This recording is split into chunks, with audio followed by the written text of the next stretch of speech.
Dang. I mean, I am going to be the only one mic'd, but you are going to talk for a little bit. Maybe I'll trade it off. Whatever. We'll see. I'll just talk real loud. Oh, you ain't got no choice. Yeah. You have no choice. One of my classmates, he's on council. Oh, really? Okay. You want close to that area or what? Yeah, I used to stay in Florida. Are you from St. Louis too? You from St. Louis too? No, I'm still in Oh. that I just visited. Okay. Love that. Oh man. And the other day it was 314 day. She's like, we gotta get some Chinese food. The only place that's good here is Lucky Dynasty. Yeah. I'm telling you. Only thing that makes me close is Linwood and Prospect. Mm-hmm. Still, it's a little bit. Yeah. Look at you. Okay. I thought you was from St. Louis. I was about to say, okay. We connected. Ryan's gonna be my person for tonight. Do you feel the AC? It's hot. Man, nah, I think it's just hot in here. We did open the garage too for a little bit, so I'm like, I might prep them maybe back open. Yeah, and then we can open the garage and stuff, you know what I mean? But it is what it is. I'm waiting on Rico from Chase Bank to get here. I know, I'm like, but you know what? That's a smart idea. You're right.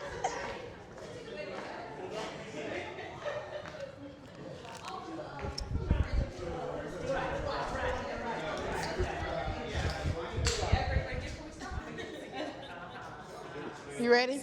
Oh, okay. All right, y'all. Well, we are waiting on one more panelist, but in the meantime, we'll go ahead and get started. I first off want to say thank you guys so much for even just sharing your evening with me. I know we had snow this week. We had the heat. It's been crazy, and it's a little warm in here right now, so I apologize. If you need waters, they are in the fridge. Just let one of us know. Like I said, my name's Brianna. If you don't know me, I'm a realtor here at Kansas City Realty Services. I've been a realtor here for about a year now, and I've been an agent overall for about 5 years. And so I've worked with anyone from first-time homeowner to a retiree. A lot of my clients are referrals. So I just helped one of my mom's good friends from St. Louis just move here. She lives in Spring Hill, Kansas now, and that was a doozy. I know Chris helped me out with that one. Mr. Scroggins helped me out with that one. So this is why I wanted to bring my team here. I have some new clients in the audience. I have some friends, and then a new face. So just really wanted to shine light on the team, kind of tell you why your team matters, and then walk you through the step-by-step. So we'll get started. We are in partnership today with obviously Kansas City Realty Services. My broker's out of the country this week, so oops. And then I Love KC, Leader 1. So Christopher Paris, he's our loan officer right there. Ryan back there. They're both a part of the Leader 1 team, and they are the ones who are responsible for our booze tonight. So thank you guys. Thank you. Chris is one of our panelists as well. We'll go ahead into the next slide. So yeah, like I said, we just want to have a relaxed evening, no pressure. We really just want to shine light on the process, talk a little bit about the MHDC program. If you're not familiar with it, it helps a lot of newer, younger or just individuals who may not have the best credit or a lot of equity right now. And then, yeah, prepare your questions. Also, get to know somebody new before you leave here tonight. If you've never seen somebody, get to know them today. We'll talk about the real home buying process, credit and income tips. We'll talk a little bit about, like I said, the MHDC program, the down payment assistance, and then your next day action plan, or your next 30-day action plan. So, before we even step into that, I want to share a little like story time with you because it'll drive it all home, and then it'll be like kind of something that we touch back on throughout the presentation. Yes? All right. So first things first, how many of us actually want to own a home in the next couple years? Okay, same, right? And that's amazing. But before we start, who has ever heard being poor is expensive? Right? could attest to that, right? You got higher interest rates. You're probably paying more money a lot of the times. So here's a concept, right? Or here's a story.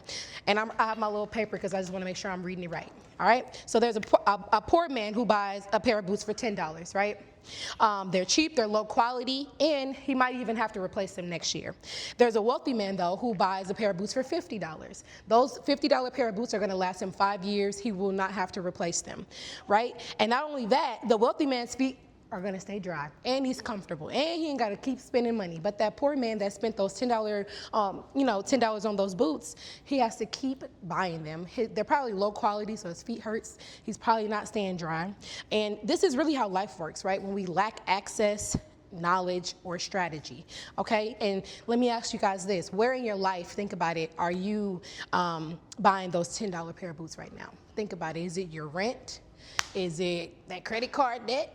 Is it the interest rates? You think about it, okay? So renting is pretty much those $10 boots. Now, this is why home ownership matters, though, because when you are renting, you're essentially building someone else's equity. When you are a homeowner, you're building wealth through equity. You have stable housing costs. So how many of us know that after this year, our rent is going to go up? I've experienced it. I know my mom has experienced it. My friends have experienced it. And then potential appreciation, right? You have more freedom than when you're renting. Now, who here was taught about buying a home when they were growing up? Anybody? I know, Bree, your family lives in the area, right? And you, how long have you been living over here? My whole life, so almost 27 years. Okay, and your family owns their home, right? And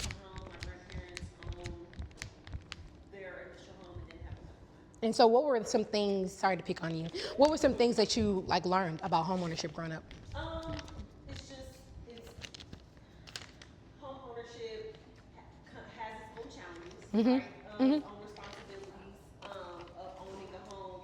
When it comes to owning a home, take pride in that home. Yes. Not to sell your home. I remember growing up asking my mom why she wouldn't just sell our house. And now I'm living in that house. And now you're like, I want to leave. And I'm glad I have the house. Yes. I don't have to rent an apartment like my friends, or rent a home like my friends. I have a home that's paid off that I can be in for as long as I want to be in it. Exactly. And so when I was younger, I didn't understand why my mom would never sell the house, because people always ask her to sell the house. They would give her offers, and she would always say no. And I never understood why, but now I do. And I'm assuming it's because of generational wealth, right? Yeah, Absolutely. and my grandparents, they did the same thing. So a few family members lived with my grandparents' first home. Yep. My grandparents moved out of it, and now they're in their own homes. So How many of us actually have some generational wealth in our family? And I know I'm looking, y'all know my son's over there. I want to create generational wealth for him, right? And so when we say wealth, we're not talking about being rich or flashy. We're talking about, like you said, equity that you can pass down generation to generation. So that way, if I ever experience a hardship, my mom has a house that I can live in. Or if I want to sell it on my own, maybe I want to rent it out and become an investor. So thank you for sharing that. Not everybody had that, and I know I wasn't somebody that had that. So we can't talk about generational wealth until we talk about the wealth gap, right?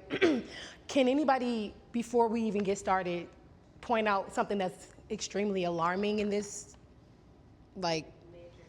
There's major gaps. So this bottom line here is the real net worth for Black people. This middle line is for Hispanics, and this top line is for white Americans. And this is something that I actually found on the New York Federal Reserve, okay? So these are statistics that are true. And right here in 2020, what happened? The pandemic happened, yeah. So a lot of everything plummeted because we were like, the world's ending. But what happened here? Everybody else kind of went up. Well, we did too. A little bit, right? We're like, what the heck happened? And I remember in 2020 as a realtor, I'm like, everybody did what? They bought houses. And what was the main thing that happened when they bought those houses? Everybody was paying so much more over asking and things like that, right? And so that caused a lot of people to spend a lot more on their properties than they probably should have. That's also lack of education, right? So when we go on to the next slide, who here has heard about Kansas City redlining? Everybody in this room should have their hands raised. What do we know about the redlining in Kansas City? Anybody? Okay, yes, very, very much so. Oh, you want to tell the story? I mean, yeah, honestly. So, and if anybody, I know you work right in the heart of the city, so you know a lot about it. You work with Marvin, he's a developer. So, I mean, really, redlining, like we know, they were literally meant to deny families mortgages. And who were affected? We were. Our grandparents were affected, right? Right here in Kansas City, redlining played a major role in shaping what neighborhoods people could actually live in, what they looked like. Banks and the federal government literally drew a red line dividing truths. So we separated. Okay? So families were denied mortgages. They couldn't buy homes in appreciating neighborhoods. They couldn't pass down properties. They missed out on decades of equity and appreciation. Well, what's happening in that area right now? Gentrification. And so now what they're kicking us even further out of those areas. So we need to be honestly getting informed and probably even purchasing in the area right now, right? But essentially, we missed out on decades of equity and appreciation. So that's why things like fair housing are in place right now. So when you go out to look for your properties, nobody can tell you no because you have 2 kids, or well, in some areas they could, right? But for the most part, it protects anyone that against discrimination based on race, color, religion, sex, handicap, familial status, or national origin. So just so you know your rights. Moving on. Now, we are obviously here because we want to come from renting to owning, right? When you are a renter, rent payments build your landlord's wealth, right? So every time you're paying that rent, it's going directly into your landlord's pocket. But when you make mortgage payments, you're building on your equity, and owning can create long-term financial stability, right? So when you're owning on your own, like I said, you're building equity. Your home can actually increase in value. You create stability. And what I mean by that is a lot of times when we are renting, we are kind of unstable. We're at the mercy of our landlord. When you work with people like Gwen, when you work with people like Chris, they'll help you actually budget, and you can actually literally create a budget that's going to fit you and your lifestyle. So your first home doesn't necessarily have to be your dream home. It just has to be your starting point, right? So let me ask you, how many of you have been renting for over 2 years? I have been. Now imagine if all of that money that you have been making every time you get paid went back into your pocket, right? So this is where we actually come in and we step in and we get real, right? So the step 1, which is, I know you've already done, you talked to Gwen, you really want to get financially prepared, right? So you want to check your credit. How many of us know what our credit scores are? They good or bad? We good? We're like, so. But honestly, you can't really get serious until you start checking that credit score. You want to pay down your debts. You want to save for closing costs. Later into the presentation, we'll talk a little bit about the MHDC program. That program is really meant for anyone who doesn't necessarily have like thousands of dollars to put towards a home right now. And really for someone who really wants to purchase and has the capability to do so, but they just need a little bit extra help. So that's why you want to meet with the lender. Your lender is really going to get you started. They're going to, oh, hello, come in, welcome in, welcome in. Your lender can actually sit down with you if you do have some things on your credit report that you need to take care of. Like I know Chris, he's helped somebody actually worked with them for a few months and then actually prepared to get their pre-approval. Now, who here knows what a pre-approval is? Can you tell me what a pre-approval is? Is it the same thing as a pre-qualification? No. What is a pre-approval? Oh, you go ahead. Pre-approval, from my knowledge, is kind of like a soft pull on your credit. They definitely take a look at what you've got going on, but they approve you for a certain amount for a loan in order for whatever amount that is. But pre-qualified is not the same. Yeah, absolutely. Gwen, can you talk a little bit about the mortgage and pre-approval process? So the pre-approval process, when a lender gets your information, they run it through a system called the AUS system, which is Automated Underwriting System. If they get an approved, eligible, or an accept, depending on the program that you're looking at, they could technically issue a pre-approval letter. But in my opinion, that is really a pre-qualification, because I have not seen the pay stub, I have not seen the W-2, I have not seen the bank statement. So once I see those things, then I can solidify that pre-approval. Because now I know that when you go to write that offer using that letter, that you're gonna be able to pass. And how long does a pre-approval usually last? Usually 4 months. 4 months. Okay, so you have 4 months to work with your realtor to be able to execute that and get you. Even with that, I mean, at the end of that 4 months, the 4 months is usually when your credit has to be repulled. So if your credit, so technically, Thank you. at that point, your credit is repulled. Awesome. And why would your credit need to be repulled? Because the credit is going to expire. Every document in that file expires after a certain period of time. Your pay stubs expire, your bank statements expire, so all those different things expire. That's why you have to, 9 times out of 10, the lender will call you and say, hey, can you send me updated pay stubs? Can you send me updated bank statements? Yeah. And so to break it down very clearly, basically what they're looking at is your credit score, right? They are looking at your income, your debt to income ratio. So how much money are you making versus how much money are you actually spending each month on bills? And then like your employment history. How long do you have to be employed before you get pre-approved? We look for a 2-year history. Don't have to be on the same job. Uh-oh. We look for a 2-year history. And then what about entrepreneurs? Is that different? You definitely need Okay. to have 2 years. You can get approved with 1 year, but you have to have some filed tax returns and been in the same line of work. Yeah. So essentially, when you're working with Gwen or when you're working with Chris, you want to know your buyer power. It's essentially this pre-approval can also strengthen your offer. So whenever we do talk to the panel, we'll talk a little bit about the different types of loans that you can get, because you can get FHA, you have a VA loan, you have conventional. And so what that looks like to, someone putting in their offer, especially if it's like a multiple offer situation, right? And then you want to understand your monthly payments. Like I said before, luckily with mortgage payments, they are fixed, but you do still have to work with your loan officer. You fidgeting. Your taxes and insurance will change over time. Yeah. It is possible that your payment will change, but the actual payment for the mortgage itself will always stay. Okay. Exactly. See, that's why you're the money guy.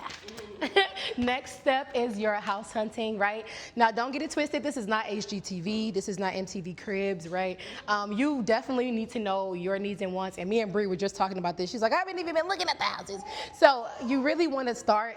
You have realtors like myself that will most times set you up on a house search, so that way you're already knowing what's up to date in the market. But touring homes is fun, but also very necessary. You might think that you want a 2-story house on a cul-de-sac, and then you realize I don't like walking upstairs. And actually, I want a street that I can go through, and I want it to be close to the highway. Like, it's so many different things, but you don't realize that until you're actually out on the search, right? You want to evaluate neighborhoods, work with your agent to find different opportunities, right? You might think that you want to live in the heart of the city, but you might find a cute little house out there in Independence. You just never know, right? And so, yeah. What's some things I guess you guys would want in your future home? What about you, Daryl? Future home, office. Oh, okay. Very, very important. It's so necessary. As I was discussing with them, my wife, she now works from home. Nice. So with her Look, working you're. from home, we need the office so that we're not falling over. And see, those are things you have to think about. What about you, Bree? What are some things that you want in your home? 2 full bathrooms. Period. I'm very particular about when guests Get that man out of that bathroom. have their own restroom use. That is not. I love it. And what about you, Treasure? Oh, so much. So much. She's like, I need me a she shed. Stairs. So she's thought about this before. I do love that.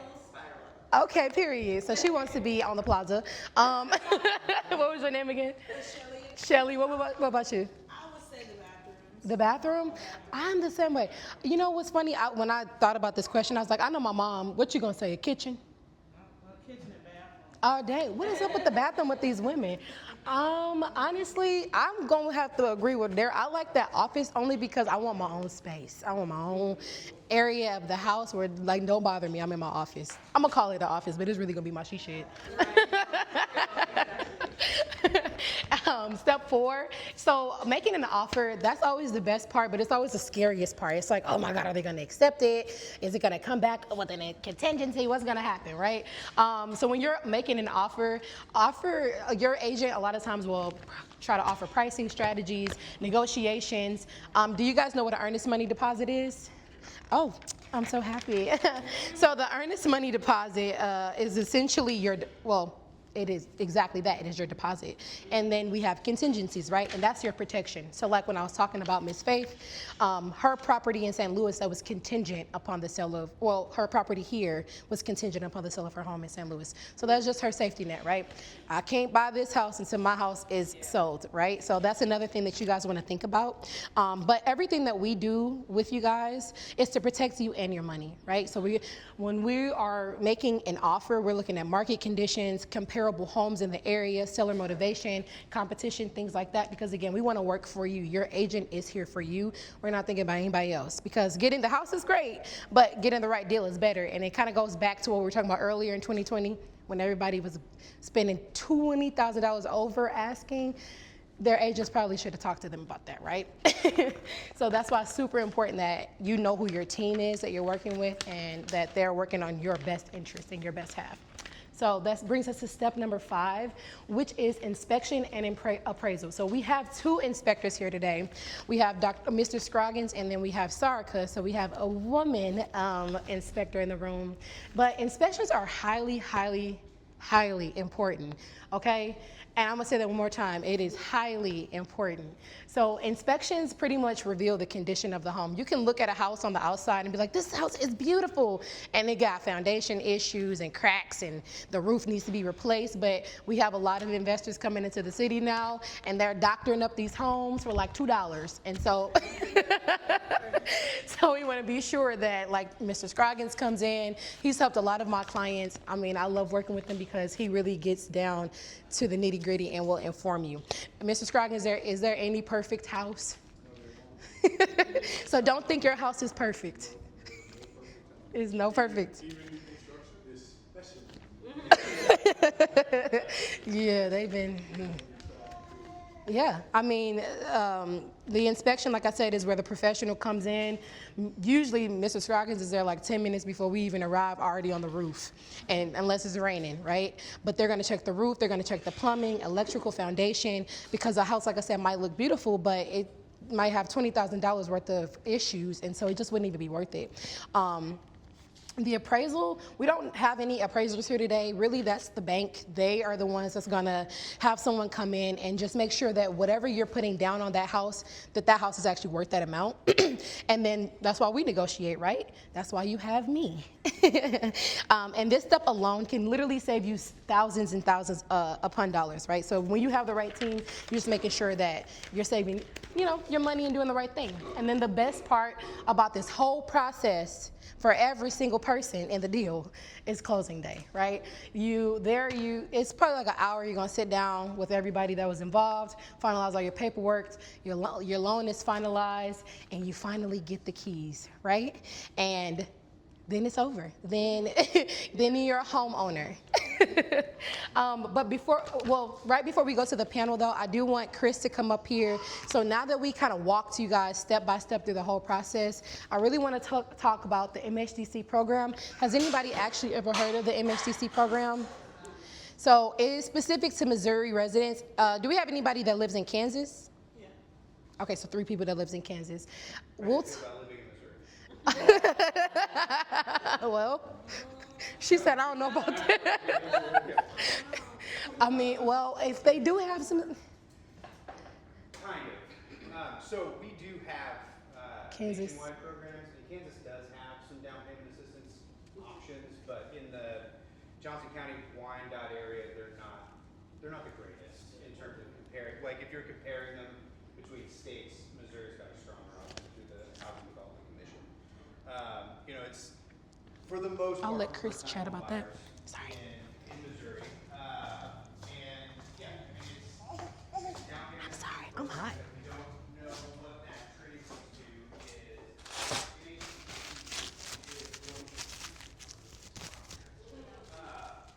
they help you with down payment. So all of the programs we are minimum amount of money that needs to be put down if you're living in Kansas City metropolitan area. There are some exceptions, like we have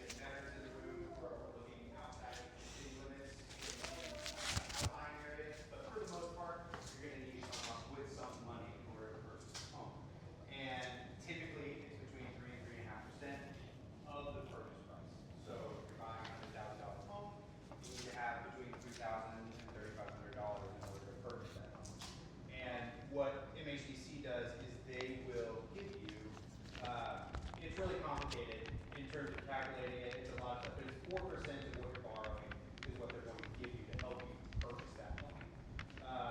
They're looking for the most part, first-time home buyers. There are some income limits on it. So one of the things that we do through the pre-approval process is we take a look at your income and we make sure that you're fitting in within the income guidelines. So they only want you to make up to a certain amount of money or less in order to qualify for this program. Yes. What's the assessment?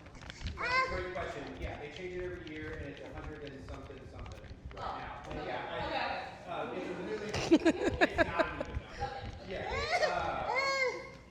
But yeah, and so they look at the whole household. Oh, I bought milk also. It's in Yeah, both of you are working. You have to look at everybody's income, and it's But his bottle is in that black bag. the other benefit is right now. I don't know if anybody's watching interest rates. If you want to look at it in the past couple of weeks, just because of worldwide events, we have to talk about it right now. MHCC allows Right there at the bottom. rates that are below market, so you're going to get a better interest rate with MHCC in addition to the down payment assistance that you would without it. They also have the ability to have money, and you want to put your own down payment down. See? We need a Ryan. Yeah. Everybody just turn around and wave to Ryan. Ryan, make sure that I'm prepared for you. Magic happens. It's amazing. I love it. I don't know how that works, but it does. But if you do have money too, you can put your own money down and the rate is even lower. And then that brings us to another, you'll see where it says non-targeted and targeted areas. Sounds ominous, but there are just certain areas in the Kansas City, Missouri metropolitan area that MHCC would love it if people would move there. And bring people to that area and bring a sense of community. And so they're looking for people to move there. So you'll notice you can make more money and live there. You don't necessarily have to be a first-time home buyer all the time to live there. The rates are lower if you want to move there.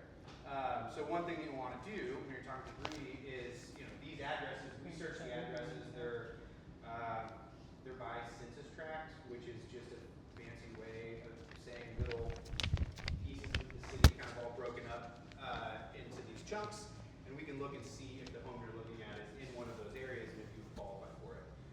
They're a lot of fun to do. I like it because it provides funding. I'm big on affordable housing. I think that we saw the chart where there was the gap chart. I mean, a lot of that is real estate. I mean, it is amazing how much real estate has come up, and I like being here. My office is downstairs. I'm big on people being able to afford homes that they want to live in. I've got 3 kids. I would love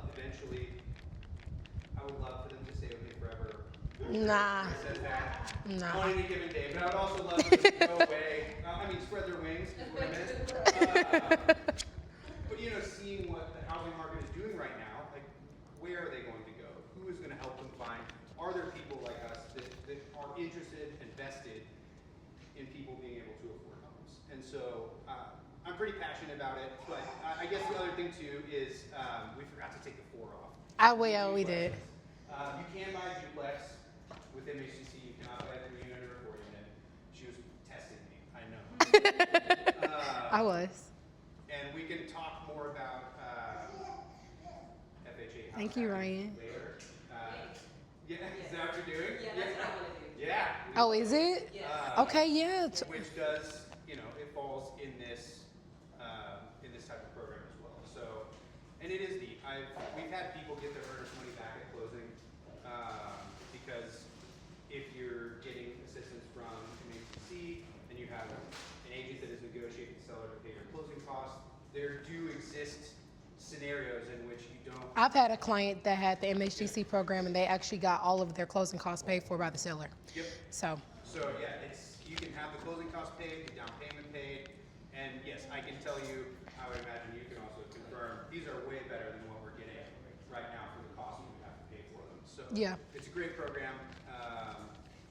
I'm just glad that there's people here other than people who live in my house to listen to me talk about it. of listening to what I do for a living. No, we love to I hear find it. exciting. I love that. That's the kind of the quick nuts and bolts. No, yeah, I just wanted you guys to know that there are programs out here for people so that way it doesn't seem impossible. It's not impossible. You don't need thousands of dollars. And I'm not somebody, I want to be an investor. Like, I like the fact that I can use this program to be a potential investor, essentially. And so that's really why I wanted to share the MHTC program. And I know Chris works a lot with it. Gwen, do you work with this program? Yeah, I mean, I know I do. Like I said, I've had clients work with it before. So that's just a little nugget for you guys. I do want to get to some questions. I already have some questions prepared, but I would appreciate it if you guys had your questions already written down. So we had the little notepads ready for you. Like I said before, your team actually really does matter, and it shows each and every person on the panel, and we have another slide of other panelists so you can kind of bounce back and forth as I go through them. But I worked personally with each and every person on the panel. I would not bring them in if I didn't trust them personally. I've known Gwen for years. I don't think I've worked with any other inspector besides Mr. Scroggins. And like, Sarika is an agent in my office, and so I see the work that she does every single day. So I had to invite them in. And then Rico Khan, he came a little late, y'all. Sorry that I didn't get to introduce him over here. Rico is my good friend from Chase Bank. He's our VP Community Manager. Rico, like I said, I'll introduce the whole panel. If you want to slide back to the first one. Again, I'm Brianna. If I call your name, can you just bring your chair up to the front, and that way we can kind of create the panel here. Yeah, yep, right in front of the record player. Bring your chair, men. But Chris, like I said, Chris is our loan officer right here at Leader One Financial, like housed in this office. Chris works, Chris is, how long you been in the business, 22 years? 21, yeah. It's close 21? enough, 29. Yep, Yeah. 21. Yeah, 18 here at Leader One. Not in this specific office, but with the company. But yes, it has been a lot of time. Yes. That I've been doing this. So, what we'll do is we'll have the loan officer sit here. So, yeah, you can. Right here? Yeah. Okay. I was going to do an awkward drag. No. Those two guys will bring their chairs. Gwen is another loan officer here. Gwen actually works for Bell Bank. She's been in the industry for how long now, Gwen? Since 1986. Okay, period. We're going to give that out. Sarika Brinkman is, like I said, she is actually a residential home inspector for the past year, but she's been an agent for 5. And so I'll have her come up here and she'll attest to the inspection part of it all. So give it up for Sarika. We have Dwayne Burkett, agency owner of Dwayne Burkett Agency and Goosehead Insurance. He is our insurance guy. He's going to teach you all about home insurance, why it's important. I know we didn't really touch on it a little bit, but he's going to give you all of that information. And then, like I said, Mr. Scroggins, he is our he's our veteran inspector. She knows what she's doing. And then Rico, we got our banker, and I want him to talk to you guys about money, right? He's our money guy. He is the one who taught me a lot about credit. I go to his workshops all the time, and then he'll tell you a little bit about what he does. But I'll have each of our panelists, like I said, introduce themselves, tell me how long you've been in the game, what it is that you do, and then we'll get into some questions, okay? So we'll start with Rico, since we'll have, he's just right here. Well, Thank y'all so much for tolerating me being a lady. Yeah. My name is Rico Khan. I have the luxury pleasure of being a community manager with Trade.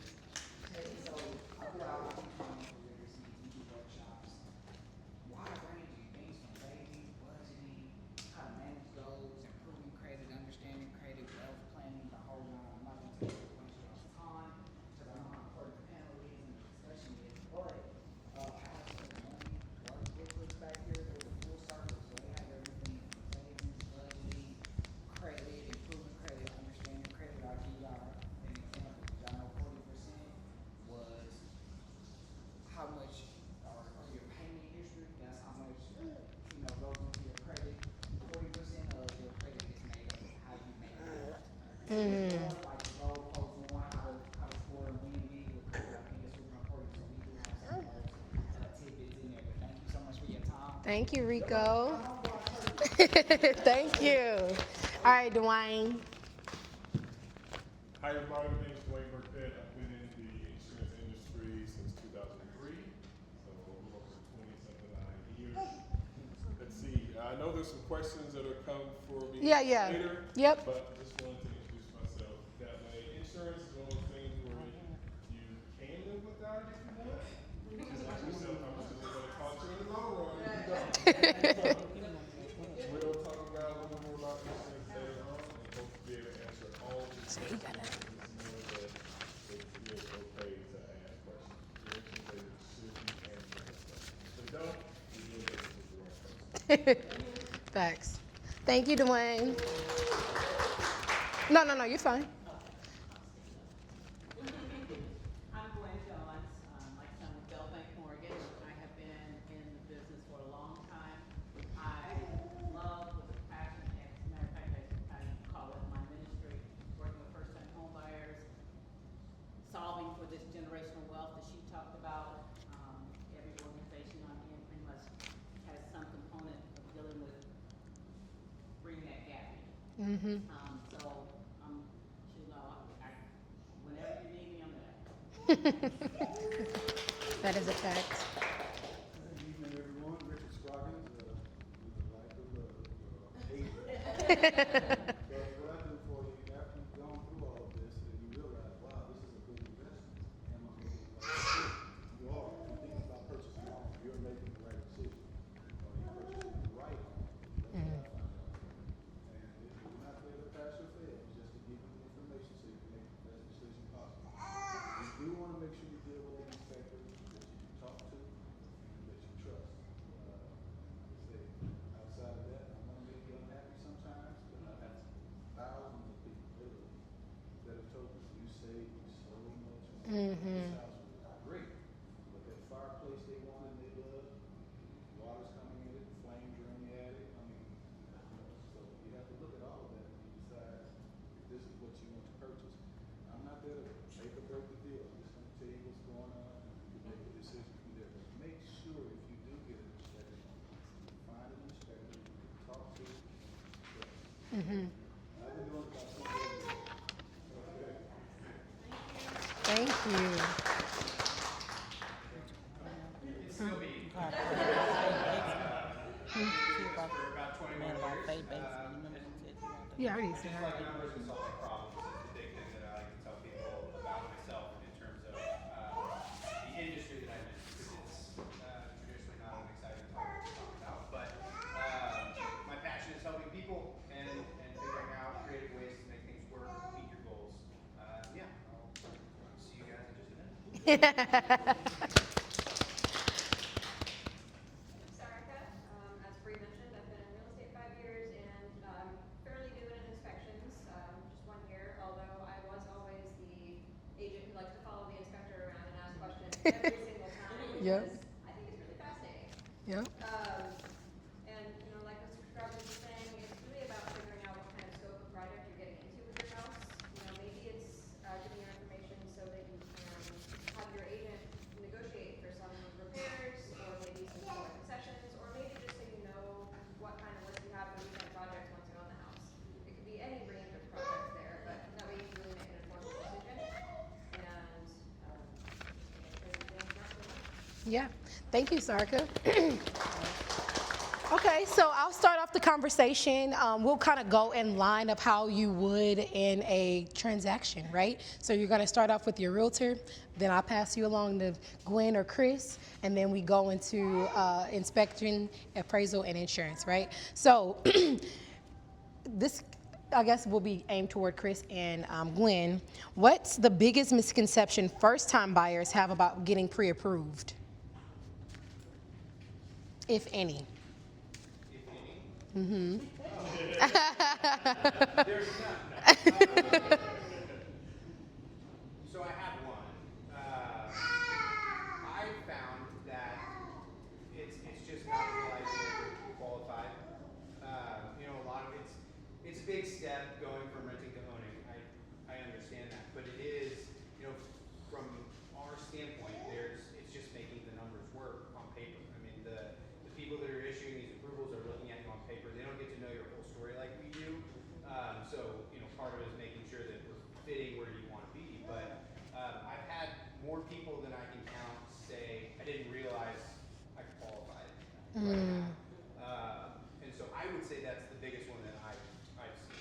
why would somebody think that they are not qualified?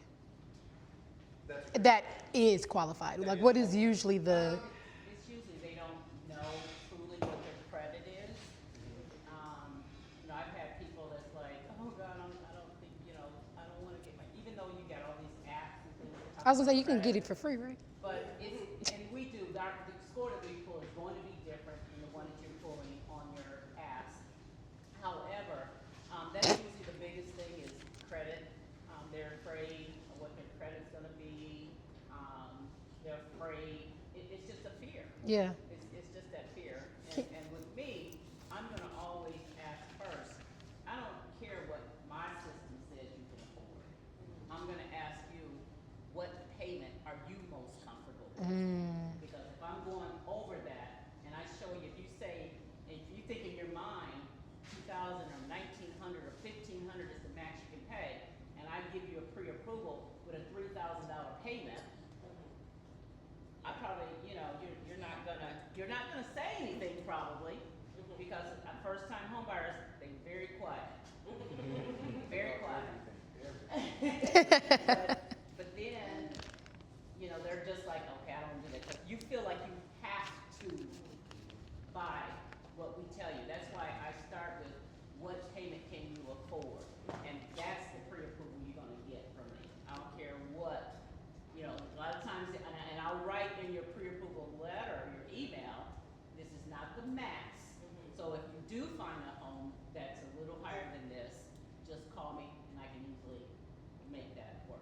So what if let's pretend like Brianna got qualified for $300,000. How much of that can she actually put toward her house, or what would you suggest? 300,000. What if she was like, okay, I only want to spend 15, no more? How do you play around with that? I'm gonna tell her 300,000 is not the purchase price for you. Okay. I That's mean, honestly, okay. one thing you're gonna find about me, I love it. And you probably mentioned it too. There's a lot of time processing mortgages. Yeah. So if we can cut out some of the BS right at the start, one is gonna make it's gonna seem easier, the transition's gonna be easier for you. Whereas, like I said, if you know you don't want a $3,000 payment or a $2,500 payment, don't be looking at a $300,000 house. That's a fact. That is a fact. Okay. Well, I want to slither on over to. Oh, I'm sorry. I would say the other thing is down payment. I've talked to a lot of people too that think that you have to have 20% to put down Okay. on a house in order to afford, or not to afford, just that's what's required, because that's just what you've heard for so long. Put 20% down. You have to put 20% down to buy a house, and it's not necessarily true. That's why we have assistance programs, and that's also, even if you have some money, you may not have to put 20% down or need a down payment assistance program, but you just didn't realize you had enough to purchase a home. There's just a lot of different ways, and again, then it fits into our payment conversation of, okay, well, if we don't have, here's how much we have, how much can we afford for the payment that we want? Does the amount that you put down play a factor into anything, like the amount that you'll owe each month, or? Okay. Yeah, because if you're purchasing a $200,000 home and you only put 5% down versus 20% down, you're borrowing more. So, for that purchase price, the lower your down payment is, the higher your monthly payment will be. And so we just have to find the balance there and make sure that it works. Think about it like a car loan. Yeah. The higher that you put down, the lower your payments will be monthly as well. Yeah, absolutely. Yeah. That's a really good question. Because there's something called mortgage insurance. If you do not put We're gonna talk about that. 20% down, you will have mortgage insurance on your loan, unless you're a veteran, unless you're, buying, well, even USDA now has mortgage insurance. But at 20%, there's no mortgage insurance, unless you're still doing an FHA loan for some reason, your credit is hit and you can't do a conventional loan. But once you do a conventional loan at 20%, there's no mortgage insurance. But do not let that deter you from purchasing a home, because mortgage insurance is relatively inexpensive anymore. It used to be a lot higher than it is now. So if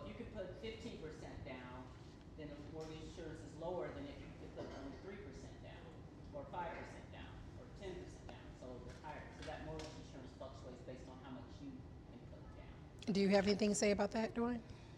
No. Okay. Well, since we are kind of talking about insurance, Different kind of insurance. yeah, okay. Different kind of insurance, yeah. The PMR, can you That's tell true. them about what they can expect for the longevity of the loan and what they can do if they wish to? So with, Good yes, question. absolutely.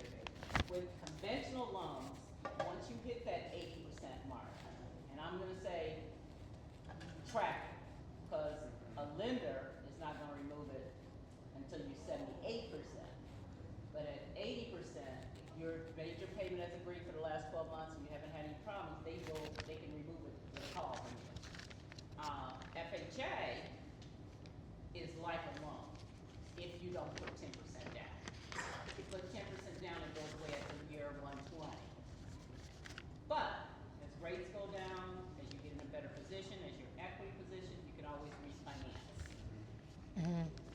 Is that what Take you? into account the appreciation of the home as well. Oh, absolutely, absolutely, because that's, I tell people like with MHDC even, because people are, oh God, that's a second lien and it's like, $6,000 and what if I move, what if I have to do this?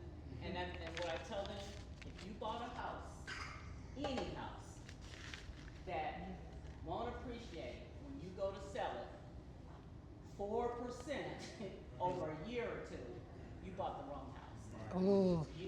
Richard should have been.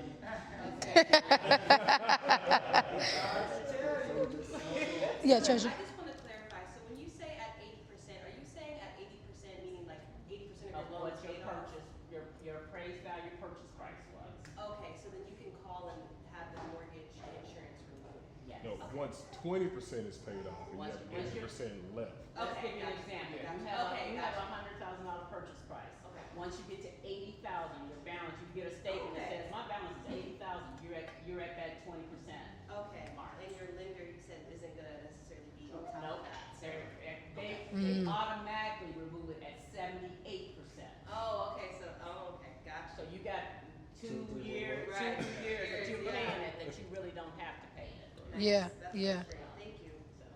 Those are some good questions, y'all. Anybody else want to kind of tag into the? Yes. No, we love it. Okay, I wanna talk about the duplex, the house hacking, I wanna get into that, cause that's definitely something that I wanna do just starting off my owning journey. Explain it to me like I'm 5. Like, what do I need to know, like, what's the process? Yes. I mean, the process, did I just interrupt? No, I'm go so ahead. sorry. Oh, okay. Do you, just as a side note, enjoy the fact that everything we say has like a but caveat to it? I'm just nodding along like, Right, well, there's here no, comes. yeah, Yeah. every No straight single line. person- There's no straight lines, yeah. Okay, got it. Short version, if we're explaining like what we're talking. Okay. Is you're purchasing a home, the purchase process is similar. Okay, But same what- steps. Yeah, same steps, same qualifying, but you've got this other unit Yes. that you're purchasing that Right. someone's gonna live in and pay money to live Right. in. And so it allows you, one, to utilize that rent potentially for mitigating your mortgage payment for Yes. qualifying, but Yes. definitely for when you're paying it monthly. Right. And then it gives you a long-term opportunity for, if I don't wanna live in a duplex forever, to hold on to that property and then have an income-producing property. Right, Where now not only do you own a home that you live in, but you have 2 doors that are paying rent to you each month and helping increase value in the asset and just your overall net Right. wealth. Exactly. So that's the shortest I can make it. Okay, Yeah, okay, yeah. beautiful, No, that's yes. exciting. I wanna just add Yes. to that. So MHDC is for owner occupied homes. Okay, gotcha. So you gotta keep in mind, if you're going to use MHDC, now, I've never seen them get in the car and drive around. Ain't nobody about to do all of that. Yeah. However, if for some reason they find out that you don't live in that house anymore, they can call your loan due. Now, your Okay. loan Okay. is forgiven after 10 years. Okay, gotcha. Okay. At So year good. 5, year 6, it starts going down 1/5 each year. So, like I said, if your loan's only like, I did one today, I think it was like a $300,000 purchase, and their loan was like $11,000. Their second was Yeah. like 11. So at the end of 5 so Nice. that 10th year is totally forgiven. Okay. But, like I said, I've never known them to knock on Right, anybody's knock on the door. door, but just But understand. you get a nosy neighbor or Yeah. somebody that you've been told that this is what you got and they're mad at you, they can Yeah. call me and say, hey, Actually, she's not. She's not even there. Okay, okay, thank you. But wouldn't that, so like since she's trying to use it for like a duplex, she could live in one side and then the other side. Okay, yeah. Huh? And if you had your own money Yes. and didn't use MHDC, Okay. you could actually buy a You 4-family. wanna ask her? I'll tell And her. have 3 units that's paid and still only put 3.5% down on FHA. Oh, I'ma Or ask. 5% down now on a conventional. So there's options. Quinn, you have a card. I do. I would love to get Okay, that's all my information. Oh, beautiful. She's like, that's tea, okay. Cards, okay, got you. Love that. My mom had a point. I had a question because it's kind of related to what this young lady said. As I was young, my daughters are younger than her. In St. Louis, my grandmother had a 2-family flat. It was paid for. She was passing, so she did a quick deed to me. Back then, you didn't really have to, because what I did, I was young, didn't know no better, wish I had this. I went on ahead and let somebody slender and bought it for a little nothing, but it was in the heart of St. Louis, it was in the city. So I was trying to get out because I had her and my son. But it was so much easier to do those quick deeds, and I ain't have to live there. I was renting it out as, rental property, paid my rent where I was, but So Yeah. I always recommend when you buy a piece of property that you find someone you know, love, and trust to be your beneficiary. So they can't do anything while you're still walking on the face of this earth. But the moment you die, the beneficiary deed will allow that to transfer to you without going through probate. Is that a pod? Is that transfer on death deed? Yes, absolutely. Look at you. And apply that to every account you have, open life insurance, bank account, savings account, checking account. None of us are mortal. Unfortunately, I had a situation real quick where a son died and his father come into the bank and pawned out his bank account. I couldn't even acknowledge it to the dad. Oh, wow. And that's heartbreaking. I don't know. Wait, really? Because he didn't have any beneficiaries, so now he has to go get documentation. Oh. And in all likelihood, I don't want to get sidetracked, but in all likelihood, he's not gonna have a trust, right? He's Yeah. a kid. Yeah. He didn't have a whole bunch of money, but it was just peace of mind for that dad to be able to access it. Yeah. Yeah. No, sorry. Even at the bank accounts, I'm the paid on debt of my mom, who moved in with me about a year ago. But I don't get her statements, I can't look at her statements, I can't call the bank and ask her anything about those statements until she passes and takes her last breath. That statement is still yours. Yeah. Yeah.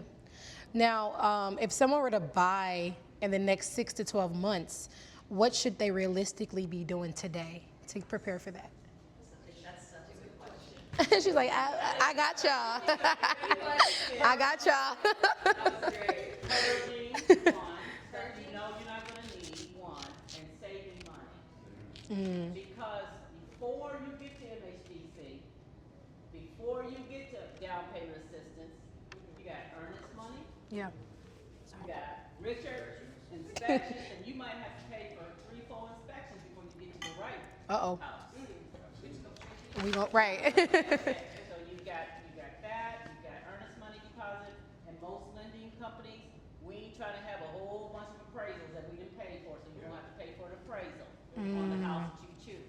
And you may have to pay for more than one appraisal, because again, if we've ordered, most lenders will tell you, Gwen, don't you order that appraisal until after we do inspections. Yeah. Yeah. So how much money would you recommend, like a first-time owner to have saved? Like maybe 10,000, like 5,000? Like how much are these inspections and appraisals? Oh, that's a good question. I was going to talk about that next. So, yeah, we can lead right into Sarika and Mr. On average, it's Oh, yeah. Sorry. somewhere about $400 to $500. Okay, Yep. A little less than that, you might be missing something. okay. They like Little sketchy. sewer scopes and things like that. That's important to do. Yeah. Don't cut corners on inspections. Yes. Go clear through it, because you only get one shot. Okay. And if they come come back and say the sewer is busted and it's gonna be leaching stuff in your neighbor's yard, now not only do you have to get that fixed, but your environmental agency and everybody else may be next door looking at you too. So don't cut corners on inspection. Get all that. You only get one shot. Yeah, yeah. All you can. What were you saying, Rico? Yeah, just when I think about like preparation for homeownership, I think there's just some basic things that you should be asking yourself, considering. I would be asking, what's the minimum credit score for me to get approved? And so that's gonna be a benchmark for me. Yeah. Just naturally, right? What was gonna happen to me? Life is gonna happen.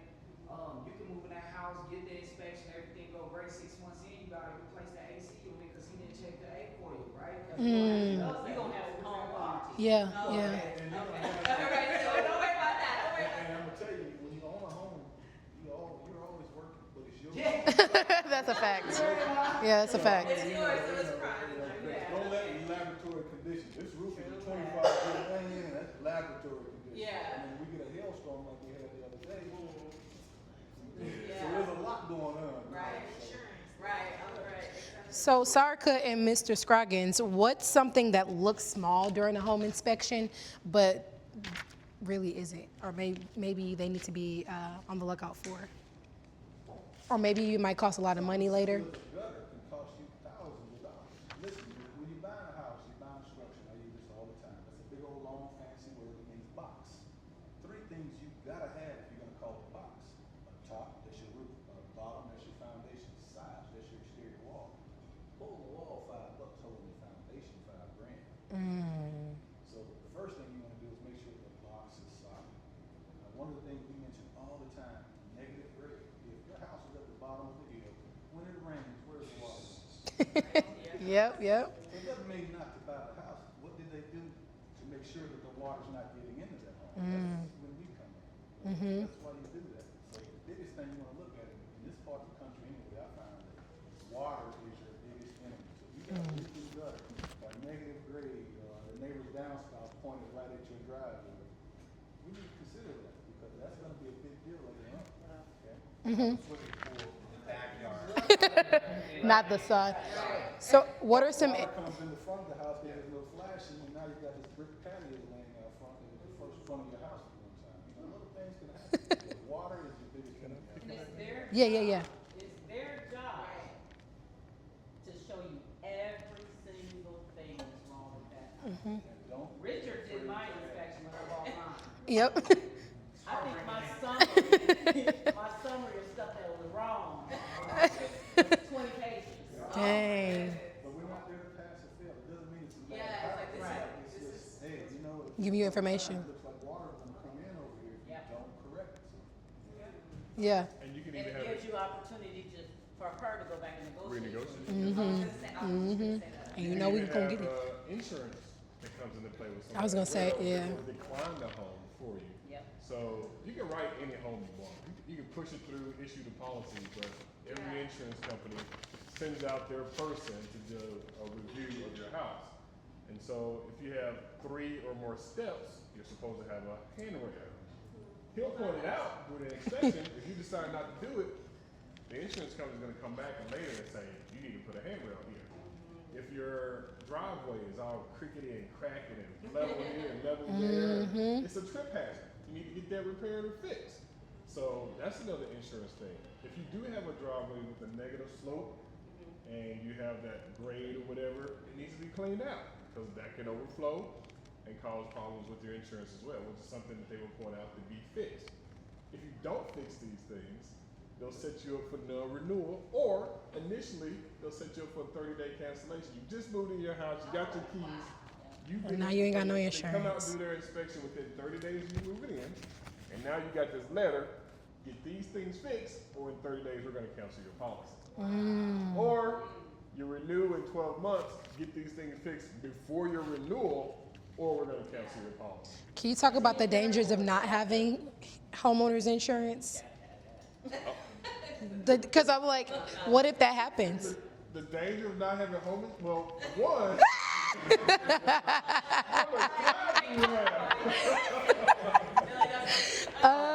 Actually, your whole house would like it, So one, literally. the financial reason of not having home insurance Gwen and Chris can speak to, because they're gonna force place insurance on Yeah, homes. you don't want the kind we give you. And Oh, okay, gotcha. their forced place insurance is just to cover them, and it's nothing for you. Dang. Okay, gotcha. And it's gonna be probably three times Yeah. as expensive as Yeah. what typical homeowners And insurance it's is just the for. loan, it's not. Secondly, You're paying for it yeah, now. you're gonna pay for it. Yeah, so your mortgage is gonna go up. Oh, Coverage goes down. Yeah. Secondly, And that's when he's saying those things about the railing and Yeah. the foundation.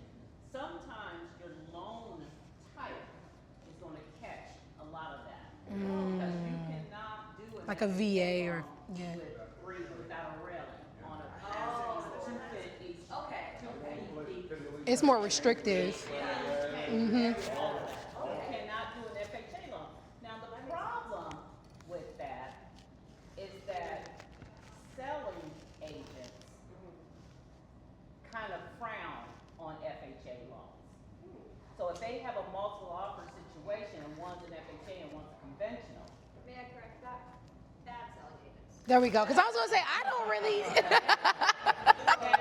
There you go. Thank you, Sarika. That's a good reason for them.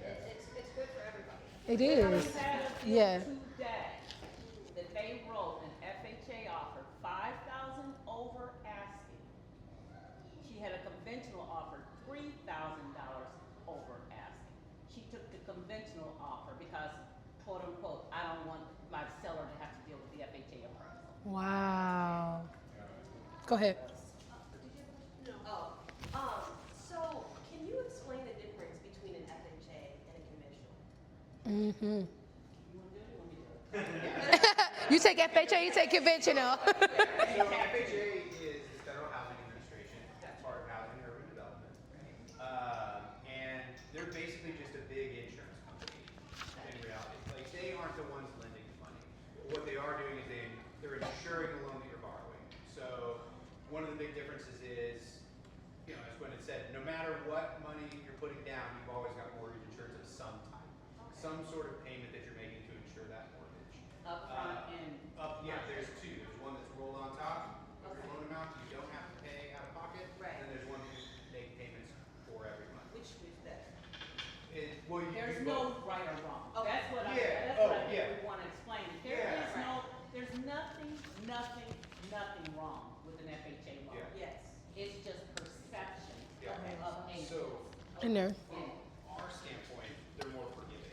Okay. And they have lower criteria. Yeah. Right, the 3 to 3.5. Yeah, that was our, Three- Now, there's a conventional with 3% down Yeah. for a first-time home buyer. Yeah. Or FHA is 3.5, okay, if you're first-time home buyer, second time, whatever, it's 3.5% down. FHA allows lower credit scores, so you can get an FHA loan with 580. You got 10% down, there's people who will go,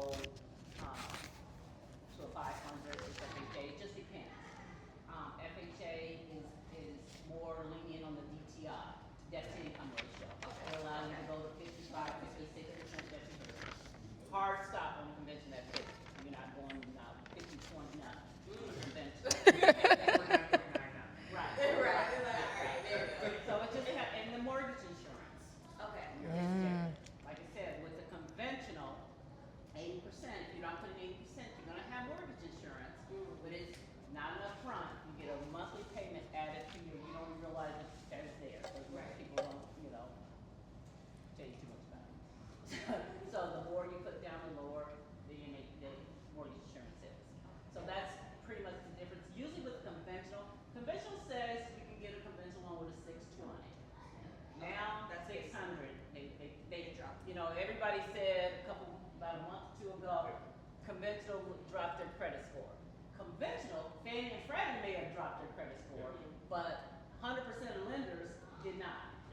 Lenders is who determine those credit score brackets and what they will and will not lend on.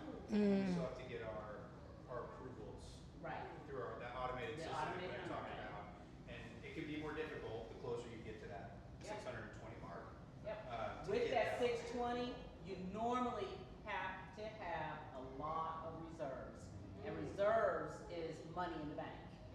So How does she work? 1 month reserve Do it. is whatever your monthly payment is times 1. months reserve times two.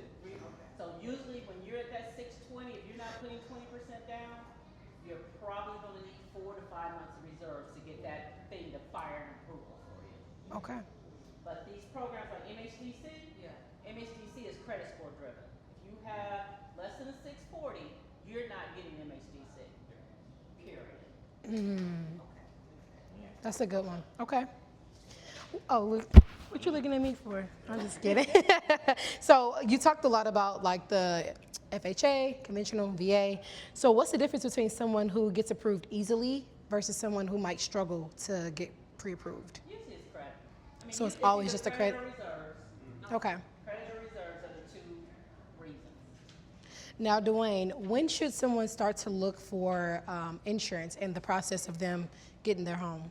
They should start looking for insurance either right before inspection or right after inspection. Probably lean more right after inspection because after that, you know if you want this house or not. That's true. And Yeah. you're not wasting my time on a house you don't want. Yeah. I was gonna say that too, cause I got rent insurance on my apartment after it got inspected. Yeah. So. Really? Yeah, they're gonna ask some questions sometimes, and you won't know the answer until you have it inspected. Mm-hmm. 100 amp service, 200 amp service, and copper, you know. But you also gotta be careful with them roofs anymore, because if those roofs are 10 years or older, your premium's gonna be through the roof.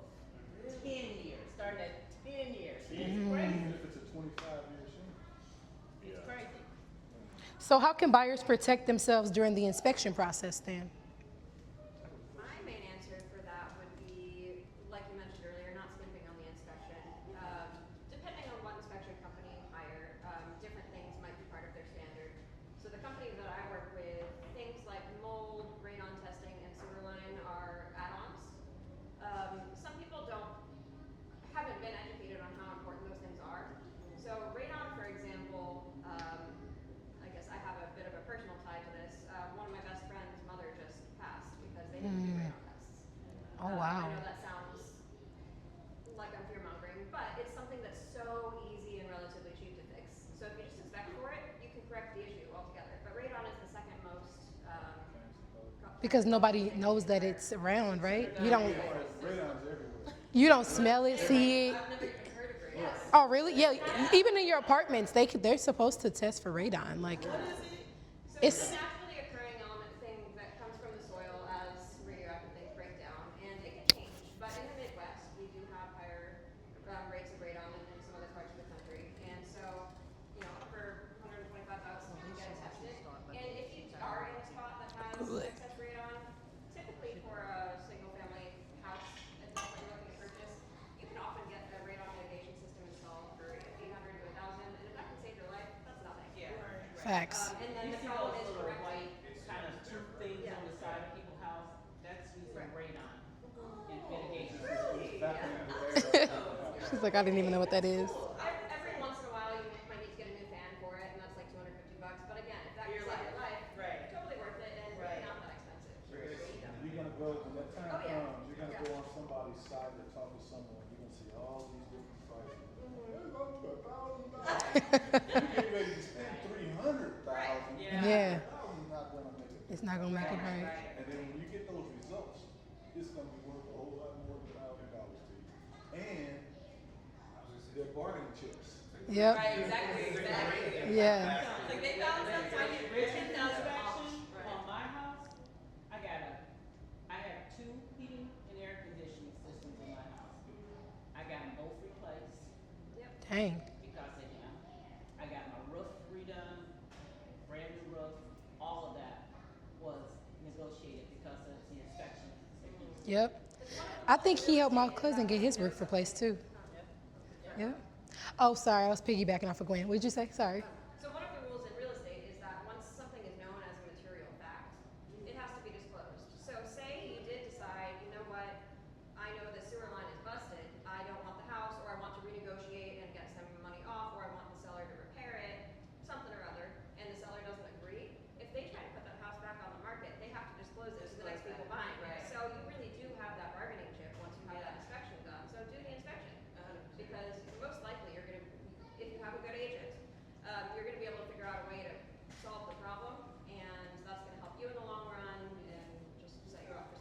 What about if the listing agent said, "Hey, my client already did an inspection on the house, so you don't have to worry about it." No, you do your own. Oh look, she's like, "Nah, we don't trust in them." Do you recommend typically like maybe 2, 3, 4? Well, on that, you're just one doing home? on that one particular house. On each house that you look at. Yes. Okay. Yes. But there On are one, different types of That you write an inspections offer within that exactly. inspection, so if you call that inspector out, there's 3 or 4 different things that they can inspect. They can inspect the sewer line, they can inspect the radon, they can inspect lead, mold, as well as the entire property. Yeah. They give you options. Some folks just, it's brand new, I just want the house checked out. Yeah.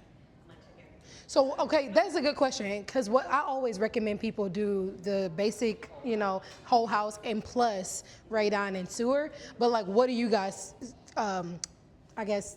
90% of the time, you're gonna definitely need a termite inspection. Oh yeah, and termite. Yes, yes. So when you go, oh, here's one for no termite, this is about $15 to hit the termite. Yeah. inspection, Okay, termites are everywhere, you're gonna see them, it's kinda like flies, you're gonna have them, but to get you, to even at your house, you need to know that. Yeah. Don't, I can say it again, don't cut corners on inspections, don't do it. So just expect after you put down your earnest money deposit, which is anywhere between 3 and 5% of the purchase price of the house, then you will expect to pay, your inspection. Yeah. Have about 35 to 5. If you For have cushion. down payment assistance, have about 3,500 to 500 Yeah. available. You may not even use it all going in, but have it available. Yep. Those are really good questions. Rico, what do you suggest people start to do now before they even meet with the lender, before they get the process started? What are some money things that they can do to prepare? Yeah, I mean, she gave out the minimums, which many times a lot of people gatekeep that information, so thank you for not gatekeeping. This is a wonderful panel, so, I mean, definitely use these resources and tools, but some of the things to again, start with is your credit. Right? Because credit is gonna give you a lot of power with the bank, right? It gives you that trustability. Right? Yeah. I've seen doctors and lawyers that have challenges with getting houses and being able to move because they make a lot of money, but they spend a lot of money too, so they don't care about their credit. Because next week when I get paid, that's a $200,000 check back. Yeah. And so they don't care about credit. So I would say have a 640, right? At least is the start. If you need down payment assistance. Okay. Gotcha. If you need down payment assistance. I do. And I like to tell people that come to my workshop, 680, for me, just gives you the confidence to feel like, hey, I know that I at least have the minimum credit that I need to have, and now I can start looking for ways to get assistance if I do need assistance for that money. On the other end of that spectrum is you know as much information as you can know. I can't give you every little tidbit of each step because everybody's situation is a little bit unique. But research and go out there and find information on what you're looking for. Don't wait for it to fall into your lap. And the first step is to go do a pre-approval. Yeah. They're gonna give you a checklist if they turn you down. That's what it is. It's not never. It's just not right now. Here's a checklist. Work on these 3, 4 things. Come back and we got you. Yep. And so those are the biggest things. Just don't let money be a factor. Because if you always worry about the money part of it, you will never do it. I give you my last gem. I always tell people this. If you don't take nothing else to the bank, this check don't cash every time. How many of us been working at a job and contribute to a 401k? Right? How many people have stopped themselves from buying a house because they don't have down payment money? Right? That's usually that's it right there is the money. But you got access to money to help you buy a house. You don't want Roth IRA. Yep. investment. But a house appreciates. And so while you're young, you have time to rebound from that 401k and your house is appreciating year over year over year. And now you have generational wealth that you can begin to accumulate. If you go do that fourplex play, I'm gonna come borrow some money from you. Okay. Come on, treasure. I have a church member. He called me last week wanting to refinance, pull money out of his house to buy a new home. Now, mind you, I told him no. I told him no. I said, so you're putting your house on the market. He had just paid it off. He bought it 30, 40 years ago. paid it off. Mm. And he was gonna sell it and buy, he was already under contract to buy another house. And he was like, I need the money to buy this other. I said, put yours on the market. If you're going, I said, do you want a mortgage? He said, no, soon as I sell it, I'm gonna pay it off. I said, then why are you doing all this? Mm. He sold that house, put it on the market from day one, he got offers. Man. Day one, he got offers. And he listed it for $295. He sold it for $311. Period. Okay. Multiple offers. That's what's up. He's closed 72,000. No way. That's what's up. Yeah. She said, I'm hot. The new house that he's buying, the closing date was March 31st. Yeah. His closing date on the house to sell is the 25th. Mm. So he's got like 6 days. So I was like, what are you? I said, Rushing. why would you do a mortgage on your current house and pay $5,000-$6,000 in closing costs? Somebody would have done it because Rocket Mortgage had approved him to do it. Don't go to them, y'all. That's the thing. Sometimes we tell you no because it's for your own benefit. Okay.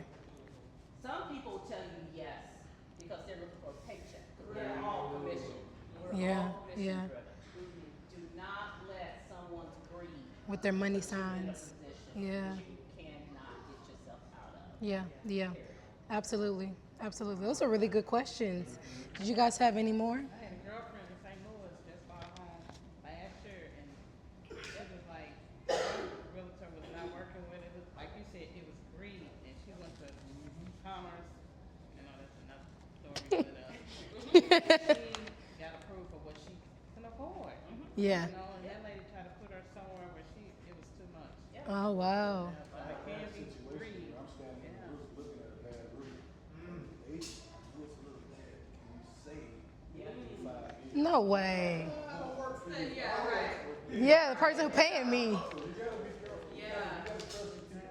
Wow. You gotta remember, we're, in this case, first time. So I don't expect it. I don't expect it. But you have folks here that would be more than happy to tell you how the game works. Yeah, absolutely. You get real good information. 90% of the people in this room, on this panel, 100% commission. Mm-hmm. Except for maybe Dwayne. Are you, Dwayne, are you commissioned? I know I am. So if you got someone who's worrying, you know, my mortgage is coming due, and I ain't had a closing yet, so I gotta find me somebody. A sucker. Right. Who's gonna allow me to put them in this crappy house. Richard just a couple weeks ago, one of my clients wrote an offer on a crappy house. Mm. And it was a real crappy house. I went to her broker Mm.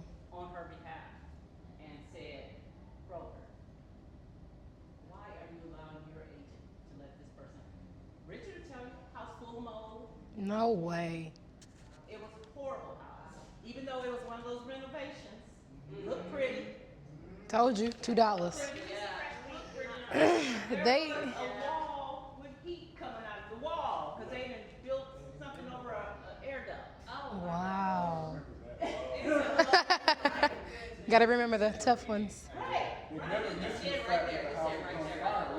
There was no fire in the attic. Everything was painted white. Everything was painted white. You And there could was see no the dust. insulation in it. That's how you can tell if your house was ever on fire. Oh, wow. Yep. So you can rest assured none of us gonna do that. Very important as well. Your real estate agent has to care about you. Yeah. Like I said, if you feel any kind of way, you probably need to not. Right. Right. Yeah, yeah. God gives us intuition for a reason. Right. And if you feel some kind of way, you get the hair set up on the back of your neck, that's him telling you, you know, something's up, something wrong here. Yeah. There's so many houses. So many houses. There you go. You'll find it. Like, personal, I closed on my first house I ever bought. I went and I bought it at 7:30 in the morning. And then I was excited to go show a friend and I called my agent,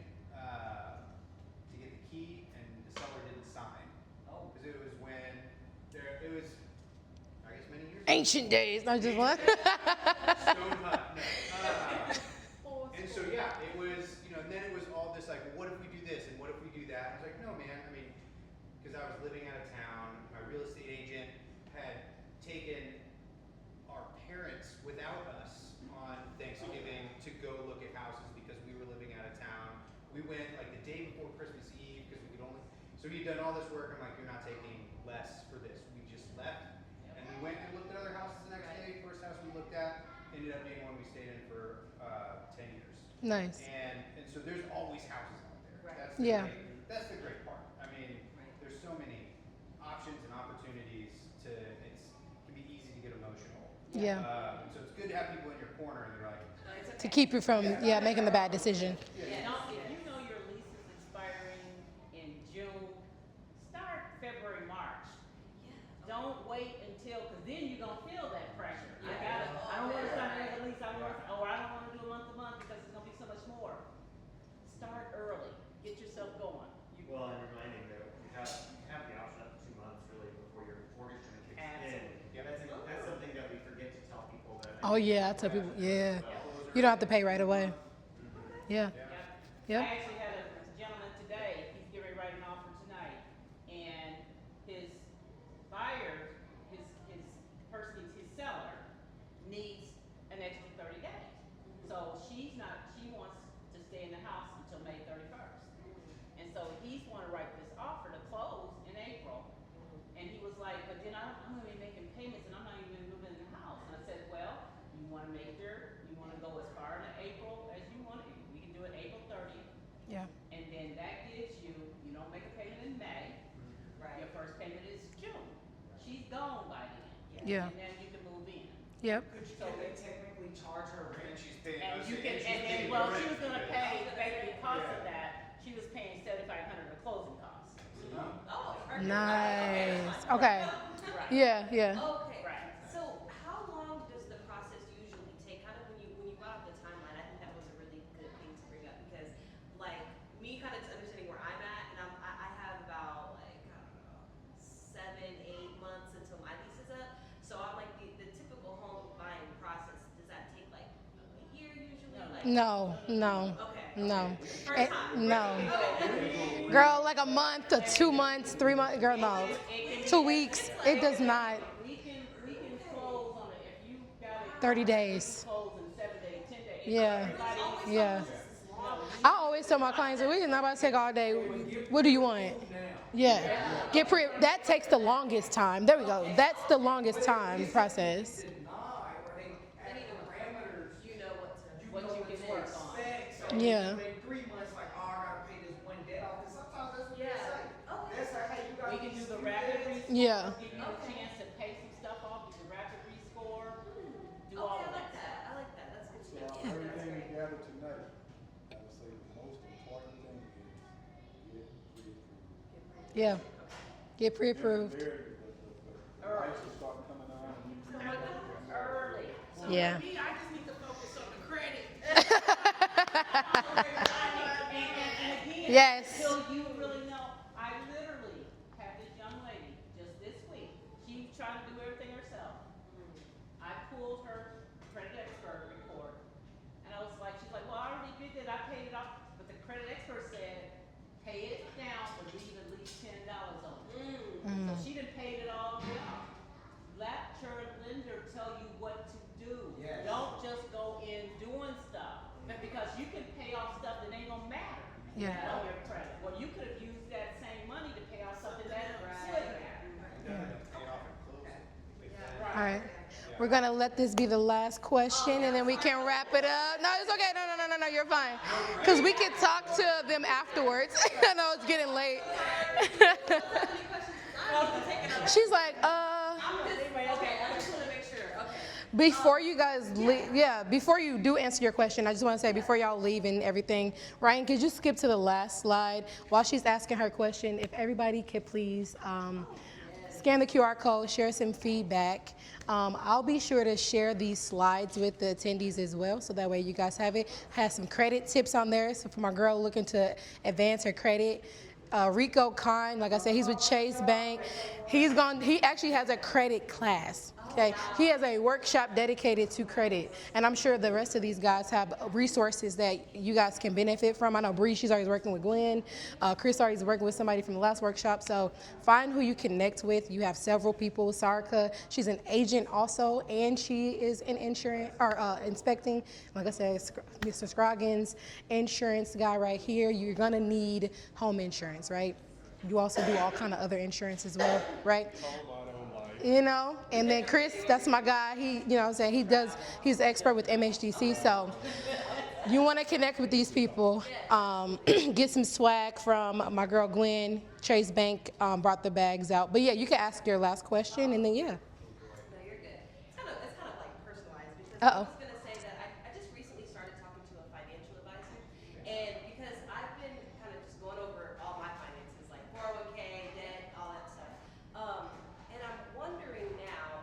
Funny enough, we have a meeting after this at like 9 o'clock. But do I need to? Because you said don't do anything until your lender says. Now I'm kind of like, should I just let him know? Hey, this is what I'm looking to do in the sense of buy the duplex and these types of things where. Financial advisor is gonna stress buy a house. Oh yeah. Okay, 'cause Nine that's o'clock what. in the morning with a financial advisor with their fund. Because Yes. home ownership is the fastest path to generational wealth, Yes. especially for people of color. Yes. Yes. Period. Okay. Okay. I think that I'm going to kind of focus on again the homeowner aspect. I'm trying to see. I'm going to talk to him about the pre-approval because that was a big thing. I didn't know that I should jump on that now, so I'm going to talk to him about that and kind of the different things that I guess leaving certain items to, like you said, have. What's the harm in getting pre-approved? And then Nothing. And then you don't close. What's the harm?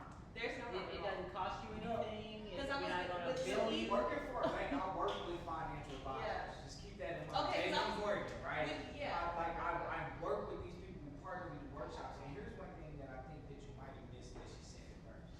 The financial advisor, he's not gonna care about you buying a house, to be honest with you. He wants you to invest with him. Yep. And when you go invest in yourself, that means you're not investing with him. Right. He's a commission-based employee Mhm. that wants your money, and so I would say they 99% honest and stuff. But some of them. But I got an advisor right now, and she's the greatest advisor in my opinion. She hates when her clients invest in real estate. Yeah. Take Mm. money away from her. Yeah. And then they'll come with all this data on like how real estate is always right in the middle compared to S&P 500, this Right. and the other. So I'm not trying to deny you to say Yeah. don't go talk to your financial advisor. Right. But that ain't his lane. His Right. lane is to help you protect and grow your wealth. Okay. Not for you to invest in yourself. You wouldn't go talk to him about, hey, I'm thinking about starting a business. What you think? Right. Well, and honestly, the only reason that I really Yeah, started Libby. talking to him is because I did start a business about a year ago. So I was trying to really get all of the finances and stuff established I now. would have talked to an accountant. Accountant. So, Mm. okay, gotcha. Because again, an advisor wants your money in their pocket, Right. their portfolio to do what they want to do with it. They don't, that's not even their job. They don't even Yeah. understand investing or So- that type of. Because self-investment. every dollar that you take, and what he's saying is every dollar that you take and invest in the stock market is money you're not putting for your down payment for your house. Yes. So if you're sitting That's a on, good you one. tell him, hey, I got 20 grand sitting in your account, I need to liquidate 10. Yeah. He gonna frown because that's 10, he ain't earning money. All right, you know, it's right now. Okay. Okay. So if their lane isn't really So that. and so. Yeah. No, sorry. I was gonna say if that's not really their lane, would he facilitate the pre-approval if I go to him and I'm like, hey, Banks. Yeah, and so you want to talk to Ms. Bell. That's why I would start with her. Gotcha. Miss Bell. That's what I'm talking about. You are Miss Bell. You the bank. She the bank. No, you are the bank, Gwen. So you get the pre-approval from the lending Okay. institution. Okay. I love it. Either one, me. And it's okay to get multiple. Okay. Because Yeah. he may offer something I don't offer. Again, it doesn't matter. And not only that, we may offer the same thing, which it sounds like we do, But you only resonate with one person, maybe. it's who you Yeah. The resonation, yeah. who you may want to There we go. That's a good one. Who's gonna pick up the phone Monday morning at 7 o'clock when you call? Cause that's the Yeah. only time you can call. Yeah, yeah, And also, speaking from an agent perspective, if that's okay. yeah. Picking lenders can be, the lenders who will communicate properly with you and work ethically is really important because that can make or break. Oh my gosh, I was gonna say that earlier. It really can, because sometimes even your lenders help you with the deal, but they can destroy it too. I had one client who insisted on working with this lender who is not a local lending. Number one is going to be best. Yeah. It really is. So like credit union. Or these guys, these are local lenders. Yeah. As opposed to like a national chain or. Yeah, basically. The people in this room. Okay, that's all. Like, look, at this point, I'm like, look. Yeah, girl, I got you. I got you. Because if they don't do a good job for you, they have your reputation locally. Right. They're not going to continue to get business if they don't do a good job for you. Right. And that really makes a difference. So I had a client who insisted on using this guy out in Louisiana somewhere, and he didn't do his homework when he pre-approved her. So he approved her when she should not have been approved. And so instead of owning up to it, he started literally screening our calls. Like it got to the point where we actually had to report him to you know the agency because he literally wouldn't answer the calls and we were in the middle of a deal. Wow. And we just Wow. had no idea what was going on. And like so picking people who are good to work with is That's why I say your team matters. your network is your network. Yeah, your network is your net worth, absolutely. So you got a big net worth in this room. Your work will be very creative. Thank you guys, I appreciate it. I appreciate you guys. What'd you say? Yes, and then like I said, do you want to get their contact information personally, but we also have it on the slides. Thank you guys for coming out, hanging with my family. Connect with whoever you resonate with. That's why you have multiple people. Thank you for coming, Bree Bree. I love it. What you about to get into? She said that bed.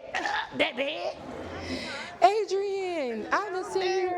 It's so funny. I just thank you for coming too. I was obviously I talked to Janine, and she had showed me all y'all content and videos from the. Oh my gosh, y'all did so good with the Echoes of the City. Girl, I was like I didn't know y'all was doing nothing like that. Dwayne, you about to say hi to Adrian? I need to say hi to you. I said that. It's been too long. I was like, dang, we all been knowing each other for some years now, huh? That's what I said. She been hiding under a rock. I'm sorry. Oh. Your mom? Oh my gosh. You have been incognito lately. I'm sorry. I'm sorry. I'm happy to have you there. Thank you. Cheers. I'm so sorry to hear that. I hate that. Yeah. How you holding up? Unexpected. Really? Yeah. Yeah. Oh my gosh. Okay, I'm doing as well as I can be. Yeah. That's what Janine was saying. She said she had went through a little funk too. I'm sorry. It's time to come back outside. Y'all been doing good. I mean, y'all been outside. That's good.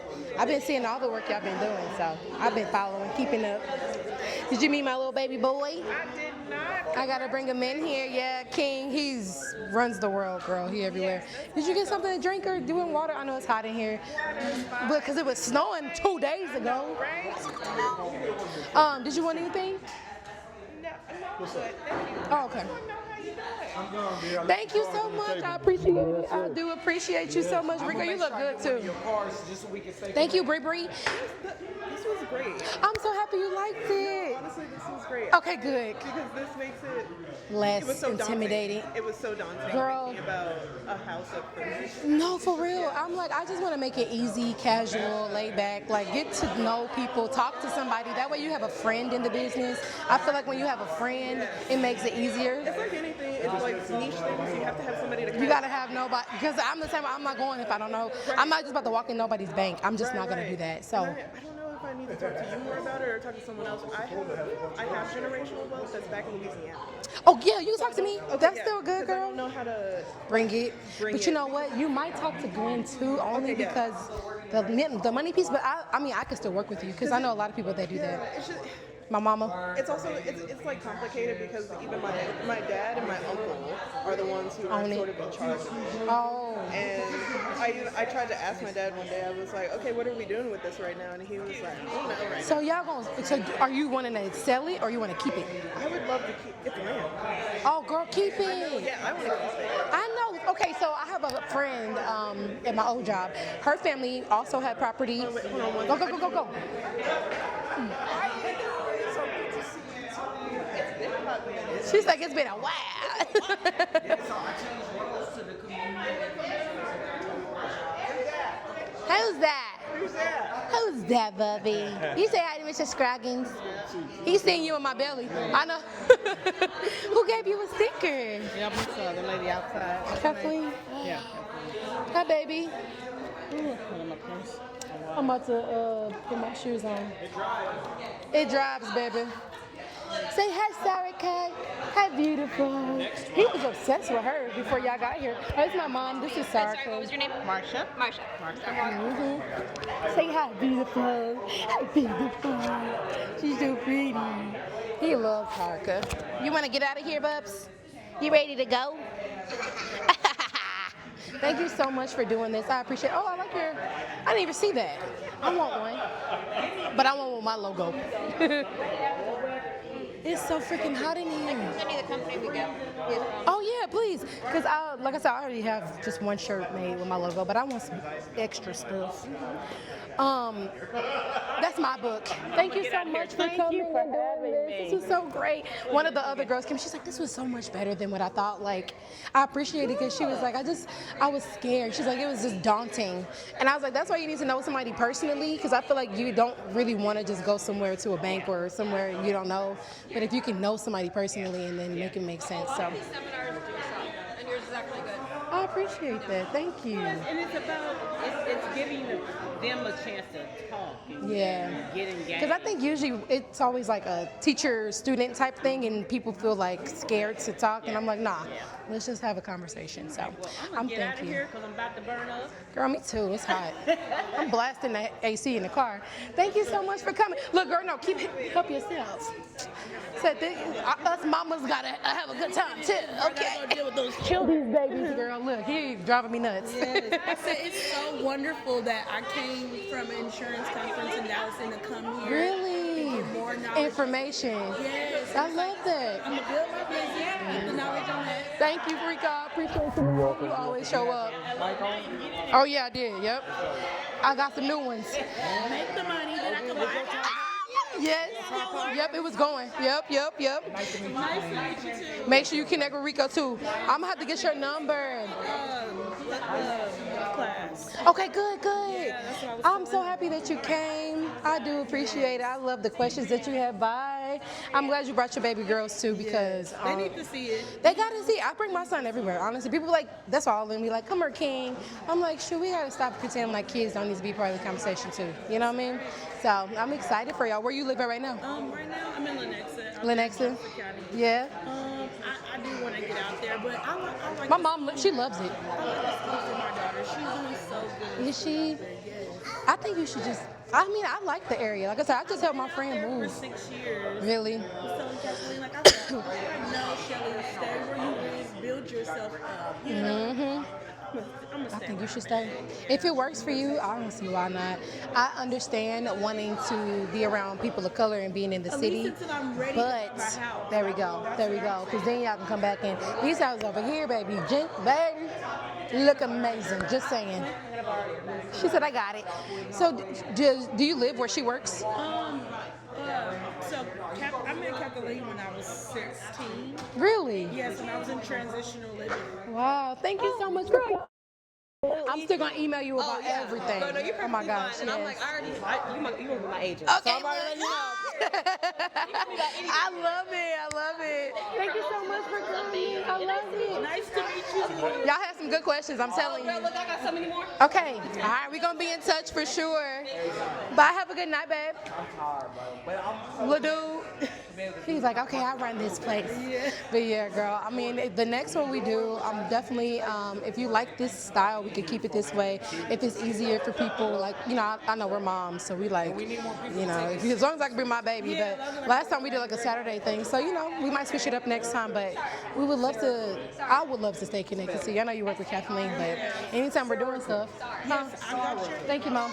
I will text you. Yes, please do. Were you able to fill out the survey? Yes. Okay, good, because then that way I can have your information. But yeah, I'll be sending you updates.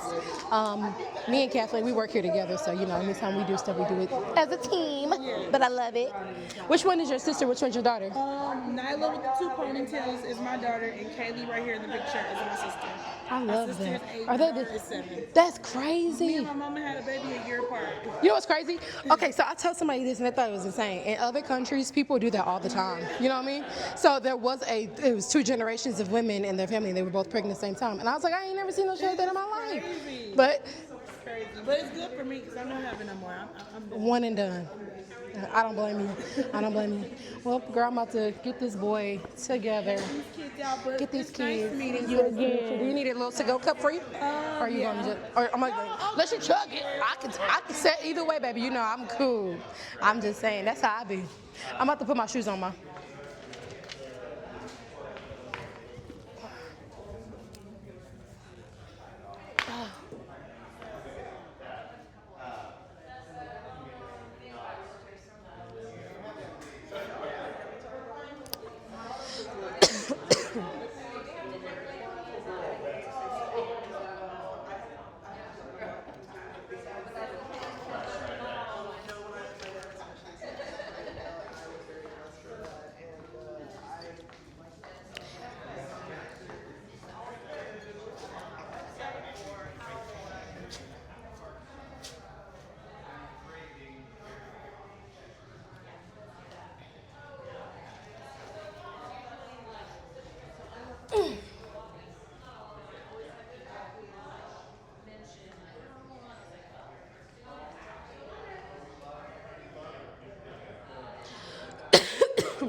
I'm putting it in my car, so I ain't got to do it later. Thank you so much. Do you want help? Oh, I'm like, here's my hand. From what I heard, you did great. I love This was it. awesome. I appreciate it. She asked so many great questions, so I thank you for even bringing her. I appreciate that. Thank you. Yeah, honestly. Oh, Chris. Yes, what can I Could do? you hand me those keys, well, the purse, because I know how men are, the grape. Yep. Until like next year. I'm like, what'd you say? Oh, he on the phone. I'm like, what are you talking about? No, yeah, this was so great. I appreciate it. It was hot. I know, I was surprised. It was hot. So we got to fix that next time. I was like, what is happening? That was so brutal. Never in my life. So, girl. Yes. That's why I put that the gate open. I got nervous because I was like, baby, I'm like, I don't want to go outside. She's like, no, I'm not doing that. Not very well, and also it's like we're in the middle of the city. No, thank you for not doing that. Because his ass would have walked out into the street. But even if you did, I probably would have been like, oh, well, whatever. Thank you. He's so fake. Uh-oh. Where'd they go? I have no idea. They left your place. Awesome, man. I appreciate you. Get a little baby. Sorry, I was like, no, I had to get my stuff in. Yes, thank you so much. Of course. Okay, I love it. Because I stepped in and I was like, why the heck am I here? I'm not about to buy a home. And But then, it's information. yeah, And that's all I ever. I don't think that anybody's gonna be like, okay, I want to buy a house tomorrow. But it is information. I'm like, me too. saying, first get your when y'all said that it actually goes quick. I was It does. Because I was like the other girl. I thought this was like a year. Girl, process. no, we make it seem longer because we just don't know. We don't know. Yeah. That's why I always like to start it off with the whole like understanding of generational wealth, and then that dividing line. People were talking about this stuff when they was 5. Right. We are just now catching up, and so now we got to kind of lean into each other. So that's why I was like, Right. I don't like when a lot of these workshops are like, well, how many loan officers are you gonna have? And I'm like, who fucking cares? Just bring your ass, and then who, like you said, who you resonate with, because maybe somebody might not like me, but they might like Sarka, or they might not like Gwen, but they might like Chris. And I think that it's important that you work with somebody that you like, that you trust. That It's also like you're coming in, learning, and being like, actually, this isn't the right time for me. So how about I come back to you later? I'll come back to you, and then I think it just takes the pressure off. That I'm just looking at it in terms of how I look at it, and that's how I try to lead.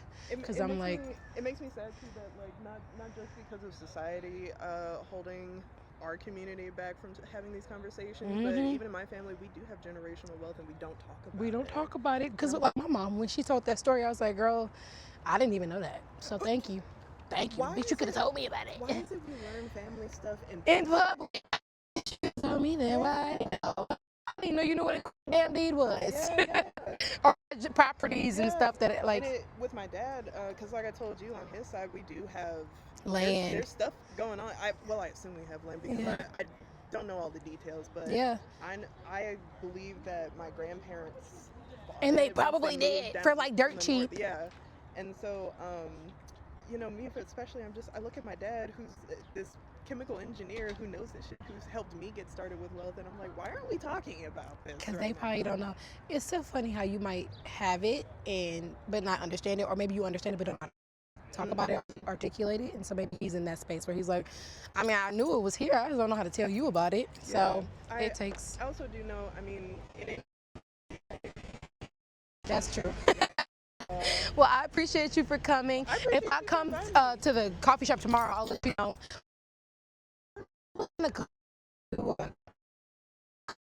I'll be there. 1:30? Yeah. All right, Bri, I'll see you tomorrow.